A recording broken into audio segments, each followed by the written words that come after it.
చూడండి 70 years అంట. మీరు ఎప్పుడు వస్తారు బ్రో బయటికి? ఏ ఊరు మీది?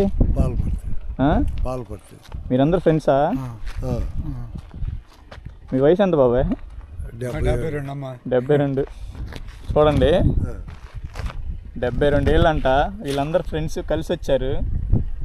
యంగ్స్టర్స్ 20 ఏళ్ళు 25 ఏళ్ళు ఏమో 9 దాకా 12 దాకా ఆదివారం వస్తే పడుకోవటం కాదు. ఇది చూడండి ఫ్రెండ్స్. మీరు ఎప్పుడు జాయిన్ అవుతారా?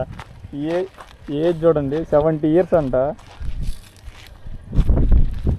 అందరు ఫ్రెండ్స్ కలిసి ఒక 5 బైకులు వేసుకొని వచ్చారు. మనం ఎప్పుడు కలుస్తాం బ్రో? బాబాయ్ మాదా? నేను ఇప్పుడు విజయవాడ నుంచి వచ్చా. సరే బాబాయ్. బాబాయ్ ఫుడ్ కూడా ఉంది అక్కడ, తినొచ్చు మనం. టిఫిన్లు ఉన్నాయి, అన్నీ ఉన్నాయి. చూడండి 70 years అంట. మీరు ఎప్పుడు వస్తారు బ్రో బయటికి? ఇంట్లో ఎందాకని కూర్చుంటారు. ఇప్పుడు ఇట్లా బయటకు వచ్చి ఎంజాయ్ చేయండి బ్రో.